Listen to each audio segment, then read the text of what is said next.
Hello and welcome to another Marketing Sherpa webinar. Thanks for joining us today. Today, it is our final webinar of the year before we go on a hiatus, so we're especially thankful for you joining us. And we're going to be talking about the top takeaways from 2013. We call this Marketing Mashup. We also want to hear from you. We'd like to hear your questions. Share what you've learned this year in marketing. You can use hashtag Sherpa webinar, not just to share it with us, but to share it with your peers, network, find others that you can call on in 2014 to help get ideas for improving your marketing. And today's presenters joining me today are Senior Director of Marketing at McLabs, Pamela Markey. Hi, everyone. And I am the Director of Editorial Content, Daniel Burstein. So, packed into these webinars, as we said, we have an entire year's worth of learning. So we're trying to get as much in as we can. But really, if you just get a few lessons out of it, hopefully that's really helpful to you. You can go into 2014 with some new ideas, maybe round out 2013 with some new ideas. But we have lots of related resources. So everything we talk about today is from a Marketing Sherpa case study. And you can learn much more about it if you get a good idea from some of the related resources links. We will also be tweeting those through hashtag Sherpa webinar. So be sure to pay attention to hashtag Sherpa webinar so you can see all of that. Then let's start by asking them a question. We have a poll question right here because we want to know how you would best enjoy this Sherpa webinar. Yeah, we have 83 slides, Dan, here from all of these sessions all throughout the year. So we want to make sure we get to as much as we can. So we're going to launch a poll here. Let us know how would this, our goal here is to serve you. So how would we best serve you? Do you want us to go fast and get through as much as we possibly can, or take things a little bit more slowly? So we'll give you a second here. We'll launch the poll. Let's launch the poll. Yeah. Fast and furious, or slow as possible. If we go slower, we'll also answer some questions from the audience, see what kind of questions you have, and what you would like us to, go deeper into and answer some of those questions. And if we go fast and furious, we'll just go through all those 80 slides and give you quick, high-level insights into what we've learned. And then also, as we said, we're sharing a lot of those links through hashtag Sherpa webinar. Any of those high-level insights you want to dive deeper into, you can dig into it on your own time, for sure. So let's close out that poll and see what the results are. And looks like, okay, 74% of you said go as fast as possible. So let's go. Majority has it. So let's dive in here to our first takeaway about LinkedIn.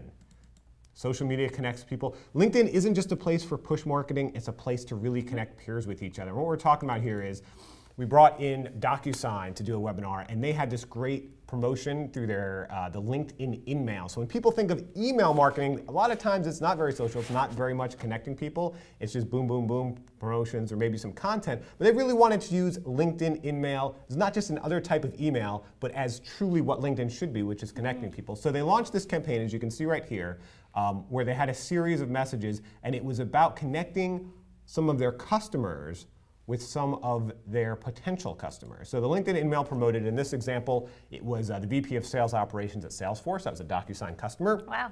And the promotion was to join the sales op community, right? Join a community, not buy something right away, and also to attend a webinar to learn from the peer, from this sales op VP of Sales Operations, about what they can do to improve their own, I think it was sales operations with the DocuSign product. And as you can see here with the results, some pretty impressive results for this small campaign. Over 1,000 opens and a significant number of click-throughs, and they really were able to achieve their goals. So the big takeaway, high-level takeaway, whatever media you're using, whatever medium, make sure you are using it in the way in which it is intended, right? So if it's a PPC ad, yeah, it might make a lot of sense to have just a quick promo message. But if it's something more social like LinkedIn, Facebook, something like that, use it in that way. Absolutely. So I'm going to talk a little bit about how customers should be at the center of your sales strategy, which seems pretty intuitive. This one is about, really it's a Siemens case study that actually I presented with Debbie Pryor from Siemens in San Francisco at our Lead Gen Summit earlier this year. And so really, we don't have time to get into the whole thing, and you can go check out, she did a great in-person video. It's actually at MarketingSherpa.com under the webinars category. I can't get into the whole system, but essentially what they had was in their healthcare division, they had the customer, which is hospitals and imaging centers and that sort of thing, the service department, which is the techs that manage those, the servicing there, and then sales. And the service is obviously the people that have the relationship with the customer. So they would submit through an external lead capture form requests for sales to follow up with the customer if they had a need for a replacement or new unit or something like that. And really the problem was there, not only was it linear, but there was legal and finance and compliance issues. So Debbie and her team, they took an approach that involved taking an audit and discovery, the really program and process development, and then change management, which was much larger than she ever thought would be. So really what it came down to is there was these gaps which sales and service struggled with. But more importantly than that, by solving those things, they could really put the customer at the heart of what they were doing. So it wasn't just service pushing leads toward sales, it was truly delivering requirements that the customer had. So the result of that is ultimately they really decreased the number of leads because they had higher qualification requirements.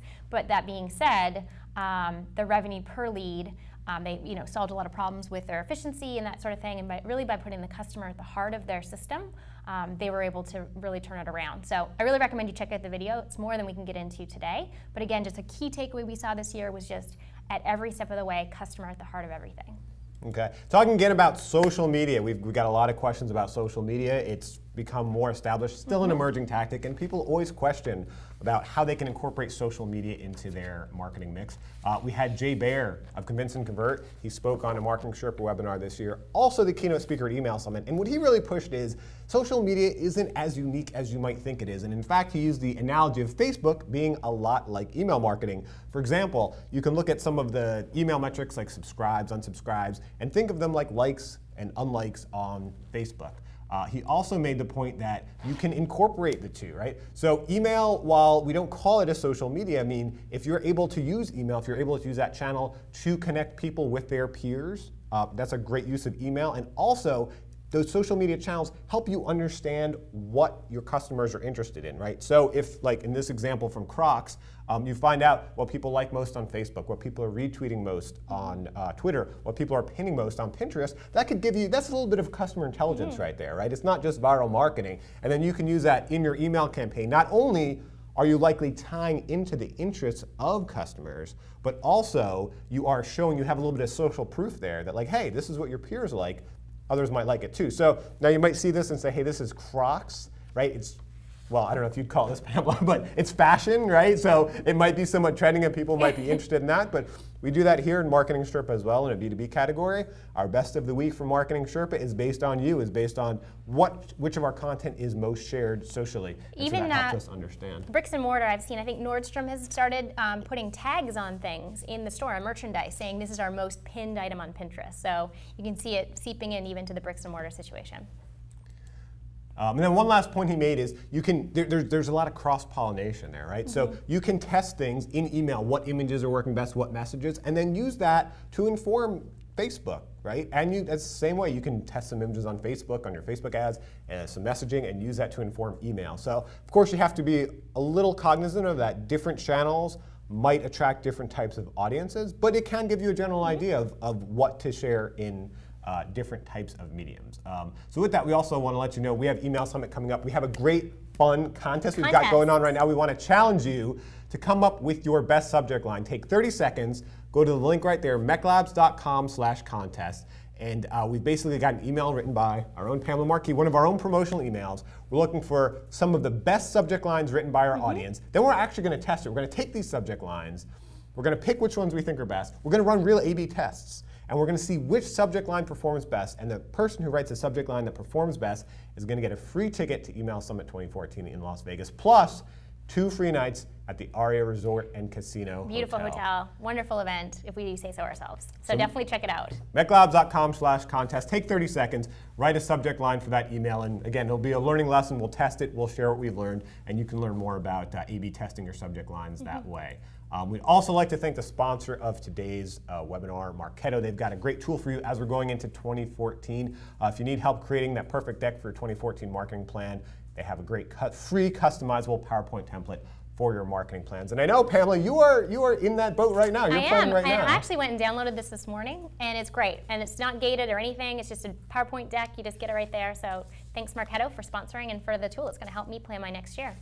All right, let's jump right back into it. What's our next lesson? Yeah, next we're going to talk about content again. So we talked a little bit about using Facebook and other things, really underestimating the powerful of useful content. That's the thing. We see a lot of content. Content marketing is really hot right now. A lot of it's not really that great. This next piece of content is actually one thing that you guys have told us. We did some research about why content marketing. What are people using out there? What is the degree of difficulty versus the level of effectiveness of a variety of different tactics? So you can see at the very top there, trade shows. Very effective, kind of tough to pull off. Not far behind it's content as well. It's, again, very effective, but difficult to put together all that content, do all the writing and producing it, keeping it fresh. It's sometimes you're just feeding a beast, it feels like. So then we ask the next level, which is, if you compare all the different pieces of content, what's the easiest stuff? So we're really trying to say, okay, we know it's effective, we know it's hard, things are more doable. So obviously some of the items at the top there, images, press releases, social media, pretty doable. So if you're just starting to get into content marketing, these are the kind of things you can do. Whereas mobile apps, online video, those kinds of things definitely are for more further down the cycle with your content marketing. Really, everyone's heard this year, content marketing, it builds trust, it builds share of mind, it delivers value for people, just like that piece of content from Marketo we just looked at. And we've experienced this too. Daniel and I right now, it's our job to make sure that this half hour for you is really worth the time it takes. Even though this is a free webinar, the cost is your time. So we found this, especially with our content we put out. We had this, what you see on the screen here is a quick clip from one of our sessions at B2B Summit. This is actually Autodesk about gamification. So we have these half-hour segments of video that we could easily put up, and we could assume, oh, everyone's going to kind of want to spend a half an hour watching a piece of video. We actually have to sell that piece of content first. So we take a small clip. This is actually Erin on Daniel's team who has written an article. She's put up a piece of that clip, written a blog post about it, and that way linking to the full video. So you really have to sell your content. You have to not just assume because you put up a piece of a white paper or something else like that, people are just going to fall right into your funnel and immediately come along. Do something like Marketo just did, which is provide a great tool that is of use to me, or provide a great piece of video that piques their interest and gets them in there. So. Another thing is part of that content strategy, it's really focusing on your audience, right? And that's why we asked in the beginning of this webinar, hey, do you want us to go fast and furious, and do you want us to go slow? So sometimes just really interacting with your audience and finding what is of most value to them for the time that they are investing. Exactly. So then you got to produce that content, right, Pamela? Yeah. That's not always so easy. This is a question we get a lot, which is, hey, yeah, great, I know, I hear content's engaging, it gets people in my funnel, but you know what, we know that it's not easy. And not all of us have teams of writers and video and everyone else. In a lot of cases, we're like McGladrey Financial. And we had Eric Webb on a webinar earlier this year. His job is to get accountants to write, which can't be easy. So really, it's about building a strategy around your content. This is a particular piece about repackaging, which we all know, okay, yes, I build a piece of content, try and think of every single way you can repurpose that. So you create an article, perhaps you interview someone from the article, there's a presentation you post to SlideShare, there's a video clip you post to YouTube, you can create a press release around that, so on and so forth. A key thing here too is the way that they present the content to their audience. So it's, John, I believe this is an important article for you to read. It's personal. It's not just, here's our white paper, we're blasting out content. It's really kind of understanding what the customers are asking for and connecting it in a personal way. So Eric shared with us, like I mentioned, he's trying to get financial professionals to create content for him. He really created a really tactical, button-down project management process with workflow and transparency, and just a way for people to either submit requests for content, and then how he could use, I know he used contracted writers that were, pretty easy to get, pretty easy to create, simple projects. And think about how you use your content. Take a look at this. You can download, as Daniel said, the slides from SlideShare, and it answers a couple of key questions and helps just kind of formalize and operationalize your content production. So I know one key piece that he said was really valuable was this form they created. So it's finding those pieces of your operations that keep things flowing. So they created a, how do you start a project? When it comes to creating a piece of content, whether it's an interview or a video or a piece of writing, make it simple. Capture the things that people need. It removes poor communication. In a lot of cases, people that are asking for content, it forces them to think through, is this a realistic piece? How am I going to use it? You can educate them on things that they need to consider when it comes to requesting content, and think about how they can use it in other places as well. So We can't get into all the details, but definitely Eric Webb at McGladrey gave Daniel many more key items, and if you check out that link that I know Jessica's tweeting out right now, you'll be able to learn a lot more about that. Yeah. So with content marketing, or really with any type of marketing, it's really important to orient your customers, right? We all talk about the funnel. So let's talk about the funnel now and how to help your customers understand where they are in the funnel, how to bring them in the funnel, how to walk them through. So we talked to Adobe about what they were doing with their webinar marketing. We talked to Shelby Britton, and she had an impressive case study where they really evolved their webinar marketing to get huge increases in their email rates and their open rates and in their ultimate revenue from it. One thing they did that was really important is first, they just had that basic email and landing page to get people to sign up for webinars, and they evolved that into a strategy where they had an email and landing page that tied in more directly to each other, and a follow-up also that then spurred people to take another action that tied in very directly to that piece. So sometimes we forget we're, as marketers, so used to the things that we're working on with our email, with our landing pages, with all different things, and we're so focused on what those messages are that we forget that for the people who are receiving this, they're receiving so many different things, and it's not always really clear that they're tied together or whatever next step they're supposed to take. So just making sure that that basic of branding 101 that sometimes we overlook, to make sure that it's so clear that when they're getting from an email to a landing page, it's the same company, it's the same offer, it's the same value you're promising in that email. And then after they take an action, whether it's signing up to attend a webinar or actually attending a webinar, there's a follow-up that really ties into that and takes them to the next step. Another thing that really helped Shelby Britton's and Adobe's webinar program was tying in with webinars that tied into a top of the funnel concern that marketers had. So in the beginning, at first they just had webinars that were very focused on the product, they were very promotional, they were very salesy, but instead they created this funnel. They focused on only two verticals, e-learning and marketing, and by doing that, they were able to start off with these best practice or solution webinars, as they called them. They tied into the pain points that their target audience had, whether that sold a product or not. They tied into those pain points. That then got the audience in. And when they were able to deliver on that, when they were able to deliver on some of that value, you can see they were able to move people then to a product webinar, to then start actually talking about the product, and then get down into the funnel, into the thought process that people have as they're making the decision whether to buy a product, eventually getting to a competitive comparison, and then getting to trial webinars where they were actually selling people. So never start with selling, start with value, and then bring people into that webinar. And then analyzing the social media audience, right? That's important too. People want to know about their audience, who they are, what they're interested in. We had SAP on, and they talked about how they were able to operationalize social media, how they were able to understand their audience, and most importantly, how they were able to incorporate their own employees into the work they were doing on social media. So one thing, SAP is a multinational company that operates in most countries in the world, and so a challenge they faced was they couldn't just have a one-size-fits-all solution. They had to understand how different customers interacted in different places, and I think that's something we can all learn from here as well. Whether you're a multinational, whether you have different audiences in different countries that behave very differently, or even if you have different regions in one country, or if you have different products, or if you have different types of customers, you have to make sure that the way you're communicating through social media or any of your marketing ties into their specific needs. You can't be overly broad and try to hit everyone with the same message in the same way. So by doing this, they were able to greatly increase their following across the targeted social media networks, the LinkedIn, Twitter, YouTube, as you can see here. And they did this by getting the sales team involved and getting everyone inside the company involved and focusing on how they can really inform customers the way they wanted to be informed when they engage with the salesperson. So, sometimes that involved the salesperson, getting on social media and communicating with the customers, but it was in a very focused manner that SAP was able to lead. As you can see here, here's an example from the SAP Slovakia banking group. So Wow.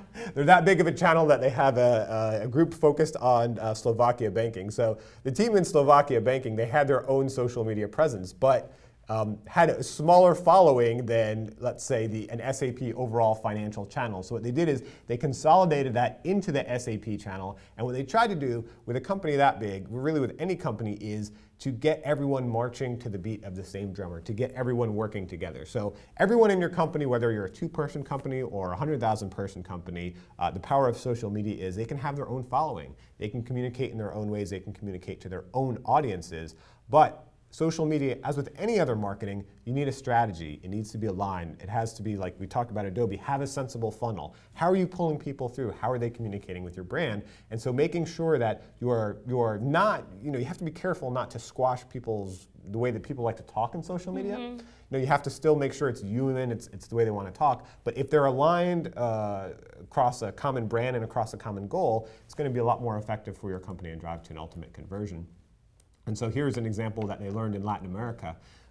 They had 34 different social media accounts where basically doing what probably many of us have done. They see, hey, there's a new social media like Pinterest or Google+, whatever the latest social media thing to come out is. Hey, they open up a new account, now we're on that. Now we have our brand on that. But the problem is, are you really nurturing that? Are you really interacting with your customers through that? And I like to think of a new social media account as giving birth to a baby, right? So when you give birth to a baby, it's not just, hey, we've got this new baby, and hey, we've got a 1-year-old. You are dedicated to that new human being for the rest of your life. So before you start on any new hot social media platform, don't just think about, it's going to be fun as a 1-year-old, it's going to be fun as a 2-year-old. We're going to have such cute little outfits from the baby shower. Think about, am I really committed? Am I going to be this dedicated throughout the entire life of that baby? And no abandoned babies. No abandoned babies.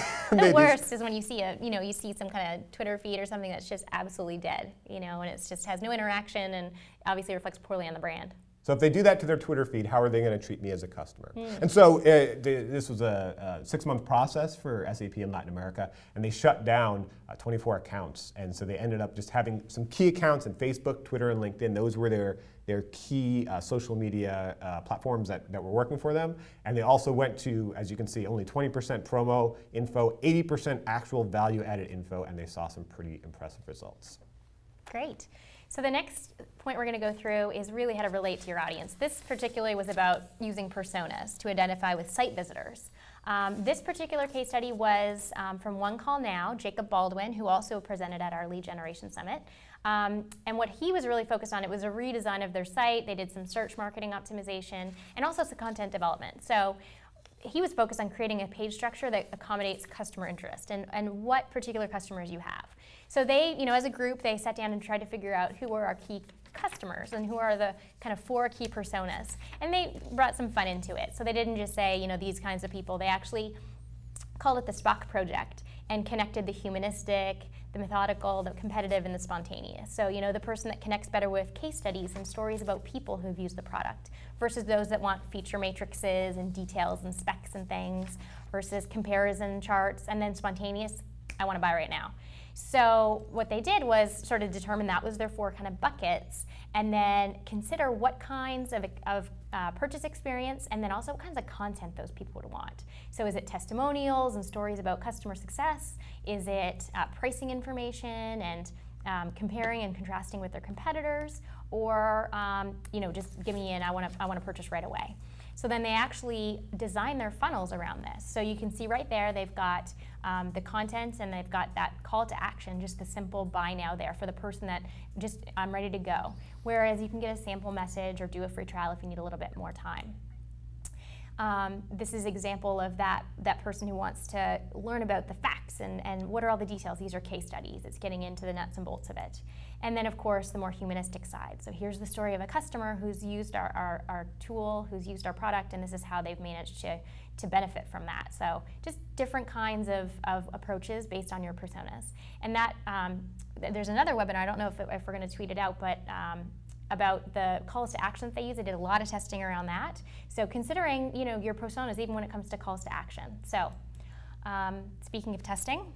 Speaking of testing, yeah, if you don't know where to get started, email is a great place to get started testing. If you aren't already doing A/B testing, if you aren't already doing split testing, again, it's another great way to learn about your customers, what really works with your customers. So we had Amelia Showalter, the Director of Analytics of Obama for America, the Obama's 2012 presidential campaign, on a webinar. We also had her speak at our Optimization Summit with Toby Fallsgraf, the Director of Email Marketing for that campaign. And they shared that for that campaign, A/B testing helped generate $500 million in donations, which is just through the roof.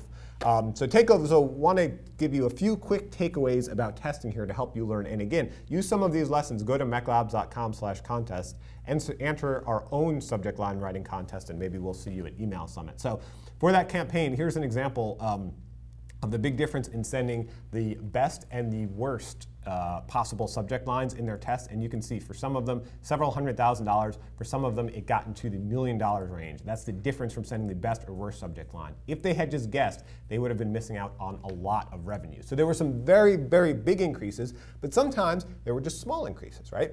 So in this example, you see the control and the test they ran. And here, just improving 1 or 2% here and there, they found that over time it really added up and gave some great results. So if you're not seeing the 100%, 200%, some of the really big increases we talk about here on these webinars every day, we also don't want you to feel bad, feel like, hey, your work is for naught. Keep going at it, keep testing, and as you learn about your customers, that kind of stuff will add up over time.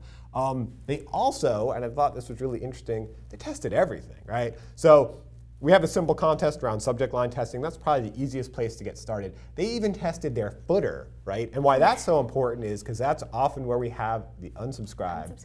So they were testing to see what was most effective on keeping unsubscribes to a minimum, while of course keeping compliant with canned spam and some of those things. They tested even the personalization of email. So as we all know, relevance equals results, right? The more relevant our email is to our audience, the better the results we're going to get. But at the same time, we've been hearing our audiences are worried about privacy concerns, are worried about us marketers and governments knowing too much about them. So they tested, hey, does first name help or hurt? They tested if we show the specific amount of money they donated. You can see there it says donate $61. If we show that we have that information, is that going to help or hurt? And it did. It helped improve their conversions. And again, subject line testing was big. And this was really surprising to us that hey was a top, very effective subject line for them, right? They would have only known that by testing. We would never think hey is an effective subject line. Actually, on that webinar, leading up to that webinar, we also at MarketingSherpa tested hey as a subject line for that webinar. Really, I just wanted to give Amelia Showalter a hard time and say, the subject line doesn't work for everything. It failed for us. I thought it would fail miserably. Won by a lot. Just goes to show, you might learn some surprising things when you test. And so you can see here from testing these subject lines, I mean, we're talking millions of dollars from the, obviously, very big list, very big campaign, very big results, but even in your own campaigns, it can help a lot. How can testing help us by finding better words to use? Yeah, so using words like hey or $61 or whatever else, using PPC ads. So Danny mentioned about email. PPC is also a great way to do some testing.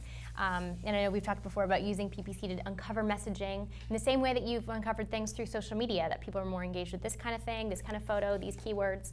So really looking at paid advertising to understand the psychological impact of different words on your customers and your prospects. So here's an example. This is testing a variety of different ads for addiction treatment centers. So this is CRC Health, John Campy, who spoke with Daniel in a webinar earlier this year. And he looked at a variety of different, they ran a lot of PPC ads. These are the highest performing branded ads on the left, and then the lowest performing branded ads on the right. And you'll notice that these two ads that are circled are almost exactly the same. The only difference really is the word center and the word clinic, which most of us wouldn't really consider to be that different. But what they found was actually because of that 3x difference in click-through rate, clinic seemed to be something that people considered to be cheap, quick, informal, less educated personnel, whereas center was much more of a holistic name that represented excellence and expertise and research and much more formal. So someone who's writing at these, whether it's PPC or any of your creative or advertising, you may not think so hard about a single word like that, but it could have a huge impact on the psychology of your customer. And that, obviously they learned a lot from that and then rolled that across a lot of their other campaigns.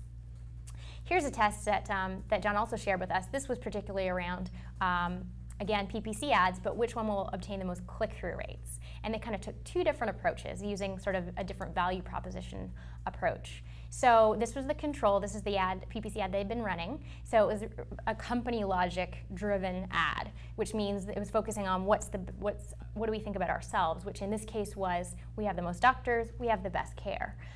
So the branded version was about, considered a top recovery clinic, get a free assessment, whereas the non-branded was about the luxury and the, high ratio of staff to patients. So then they tried a version that was customer logic driven, which when they kind of dug into it, and I know, they consider trust to be a really core principle of what they offer, really it wasn't about the number of doctors. It was more about, I need somebody to take care of my loved one who's in a really tough spot right now. So they did versions of the ad that used things like traditional and alternative therapies, considered a top clinic, that sort of thing. And they found absolutely astonishing. Daniel mentioned about big results. I don't think I've ever seen anything like this. 14,000% increase in click-through rate for branded ads, and then still, over 3,000% increase for those non-branded ads.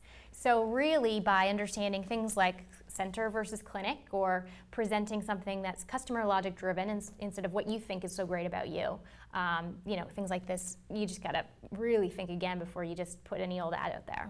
Yeah, messaging is so important to marketing, and just a few little changes can have such a huge impact. So, with that, we are all out of time. I hope you enjoyed the fast and furious look at 2013 that you asked for. We're going to be on hiatus until mid-January, but please join us next year for more Marketing Sherpa webinars. We've already got some great case studies lined up from Brad's Side Marketers. We have a case study with an e-commerce company who totally reinvented their marketing because a Google change changed how they were getting search traffic, so they had this awesome personalization engine they created. We have an IT B2B company who had this really fun zombie campaign that they used to get people to care more about their availability solutions in IT.